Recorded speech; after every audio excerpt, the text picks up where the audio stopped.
Hi అండి, అందరికీ నమస్తే. ఈరోజు ఈ వీడియోలో షుగర్ ఉన్నవాళ్ళు తమ డైట్లో క్వినోవాని తీసుకున్నట్లయితే ఎటువంటి లాభాలు పొందగలరు, లేదంటే కొత్తగా తీసుకున్నటువంటి వాళ్ళు ఈ క్వినోవాని శుభ్రం ఏ విధంగా చేసుకోవాలి అనేది ఈ వీడియోలో మీకు చూపించబోతున్నానండి. మనం రాసేటప్పుడు క్వినోవా అని రాస్తాం, కానీ పలికేటప్పుడు కినోవా అని కానీ లేకపోతే కీన్వా అని కానీ పలుకుతామండి. ఈ కీన్వాని మన దేశానికి సంబంధించినటువంటి మొక్క కాదండి. మన తోటకూర మొక్కలోని విత్తనాలను పోలి ఉండేటువంటి విత్తనాలను దక్షిణ అమెరికా ప్రాంతంలో పండిస్తారండి. ఇవి సుమారు 7,000 సంవత్సరాల నుంచి కూడా ఆ ప్రాంతంలో పండుతూ ఉందండి. అయితే 1985 సంవత్సరం ప్రాంతం నాటికి మన భారతదేశానికి వచ్చిందండి. దీనిలో ఉండేటువంటి ప్రోటీన్ కారణంగా నిదానంగా స్వీడన్, కెనడా లాంటి దేశాలు, అన్ని దేశాలు కూడా పండించడానికి ఇష్టపడుతున్నాయండి. మన భారతదేశంలో ఉత్తరాఖండ్, ఆంధ్రప్రదేశ్, జార్ఖండ్ వంటి రాష్ట్రాల్లో దీన్ని పండిస్తున్నారండి. ఇది ఎంతో హెల్త్ బెనిఫిట్స్ని కలిగి ఉంటుందండి.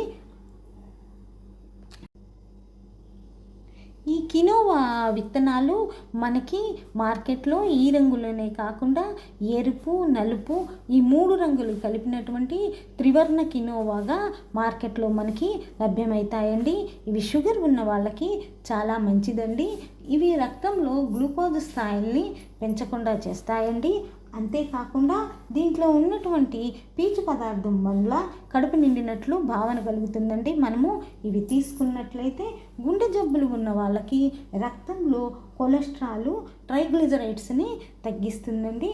కాబట్టి మనము తీసుకోవాలి అనుకుంటే తప్పకుండా తీసుకోవచ్చండి. అయితే శుభ్రం చేసుకునేది మాత్రము ఏ విధంగా చేసుకోవాలి అనేది ఇప్పుడు చూసేయండి. శుభ్రం చేసుకునే విధానం కరెక్ట్గా లేకపోతే మనకి ఇబ్బందులు వస్తాయండి.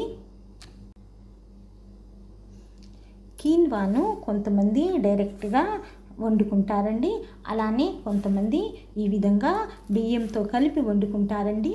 నేను ఇప్పుడు బియ్యంతో కలిపి ఏ విధంగా వండుకోవాలి, ఏ విధంగా శుభ్రం చేసుకోవాలో మీకు చూపిస్తాను. నేను ఈ గ్లాస్తో 1/2 గ్లాసు కీన్వాని తీసుకుంటున్నానండి. తీసుకొని దీంట్లో పోసేసుకొని నీళ్లు పోసుకోవాలి.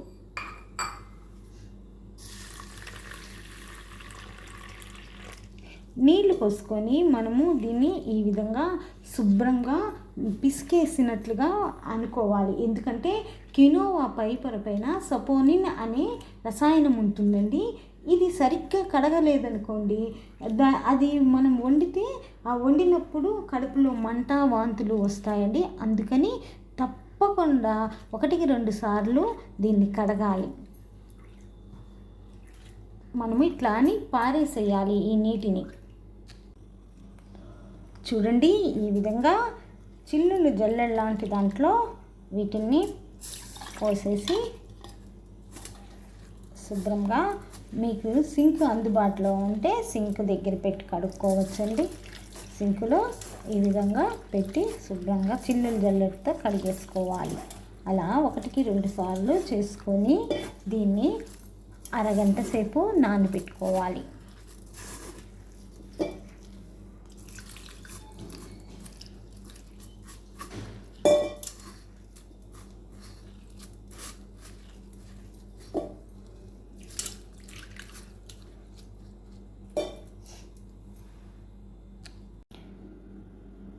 మనము ఏ గ్లాస్తో అయితే కీన్వాని తీసుకున్నామో సగము, అలానే అదే గ్లాస్తో సగము బియ్యంని కూడా తీసుకొని దీన్ని కూడా శుభ్రంగా కడిగి నానబెట్టుకోవాలి. కినోవాను చాలామంది నానబెట్టకుండా డైరెక్ట్గా తీసుకుంటారండి. కొంతమందికి అదేమీ హాని కలిగించదండి. కానీ కిడ్నీలో రాళ్ళు ఏర్పడే తత్వం ఉన్న, శరీర తత్వం ఉన్న వాళ్ళు వీటిని తీసుకోవాలి అని అనుకున్నప్పుడు తప్పకుండా నానబెట్టే తీసుకోవాలండి. నానబెట్టినప్పుడు కినోవాలో ఉండేటువంటి ఆక్సలేట్లు అనేవి నీటిలోకి 85% వెళ్ళిపోతాయండి. అందువల్ల మనకి అంత ప్రమాదం ఉండదు. మీరు గనక తీసుకోవాలి అనుకుంటే శరీరతత్వము రాళ్ళను కలిగించే కిడ్నీలో రాళ్ళను కలిగించే శరీరతత్వం అయితే మీరు చాలా పరిమితంగా చిన్ని కప్పుతో తీసుకోవాలండి. అప్పుడే అది మనకి బాగుంటుందండి. అది కూడా మన డాక్టర్ని కనుక్కొని తీసుకోవాలి. అంతేకాకుండా దీనిలో ఉండేటువంటి ప్రోటీను ఫైబర్తో పాటు పొటాషియము ఫాస్ఫర్ కూడా ఎక్కువగా ఉంటాయండి. అవి మన కిడ్నీని ఇబ్బంది పెట్టే పరిస్థితిలో ఉంటాయండి. కాబట్టి మీరు మటుకు తప్పకుండా డాక్టర్ని అడిగే తినాలి. అంతేకాకుండా కడుపులో ఎలర్జీలు, స్కిన్ ఎలర్జీలు ఉన్న వాళ్ళు కూడా తప్పకుండా డాక్టర్ని కన్సల్ట్ చేసే తీసుకోవాలి. మనము దీన్ని పెద్దవాళ్ళకి కానీ పిల్లలకు కానీ పెట్టేటప్పుడు వాళ్ళకి జీర్ణం బాగా అవుతుందా లేదా అని తెలుసుకొని పెట్టాలి. అరగంట సేపు నానబెట్టుకున్నటువంటి ఈ రెండింటిని మనము నీళ్ళు వడగట్టుకొని మనము కుక్కర్లో కానీ లేదంటే నార్మల్గా వండుకోవాలి.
మనము ఏ గ్లాస్తో అయితే బియ్యాన్ని తీసుకున్నామో బియ్యాన్ని కినోవాని ఆ గ్లాస్తో 2 వాటర్ పోసుకోవాలి. కొంతమంది 2.5 పోసుకుంటారు, కొంతమంది 3 పోసుకుంటారండి. ఇంకా వండుకోవడం అనేది మన ఇష్టము. మెత్తగా కావాలనుకుంటే కొంచెం వాటర్ ఎక్కువగా పోసుకోవాలి, కరెక్ట్గా కావాలనుకుంటే 2 గ్లాసులు వేసుకోవాలి. వండుకోవడం అనేది మటుకు పూర్తిగా మన ఇష్టము.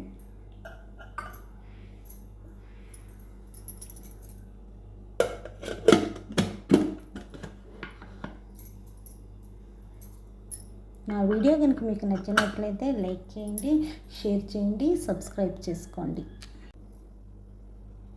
మనము దీనిని 3 విజిల్స్ వచ్చే వరకు ఉంచుకోవాలి.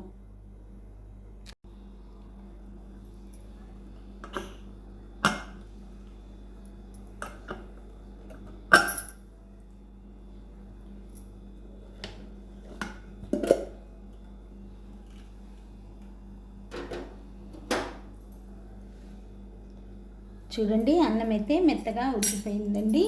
మనము దీన్ని మన ఇంట్లో చేసుకున్నటువంటి కూరల్లో పెట్టుకొని తినడమేనండి.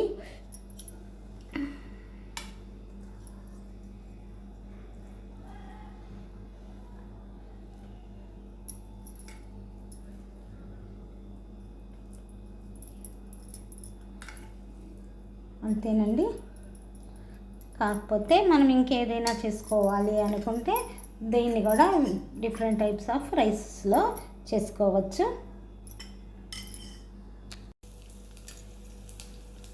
శాకాహారులు మరియు మాంసాహారాన్ని మానేసి శాకాహారానికి మారాలి అనుకున్న చాలామంది ప్రోటీన్ కోసము కినోవాని ట్రై చేస్తారండి. అయితే వారానికి 2 సార్లు కినోవాని ట్రై చేస్తూ అరికెలు, సామెలు, ఊదలు వంటి వాటిని కూడా మనం ట్రై చేసుకున్నట్లయితే మరింత హెల్తీగా ఉంటామండి.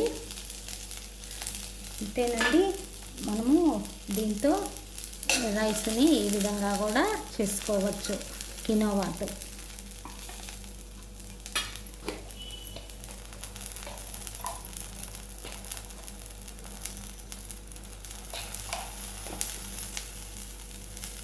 కొంచెంగా ఇంగువ, కొంచెంగా సాల్ట్ వేసానండి. ఇంకా మనము వండినటువంటి కినోవాని వేసేయడమే.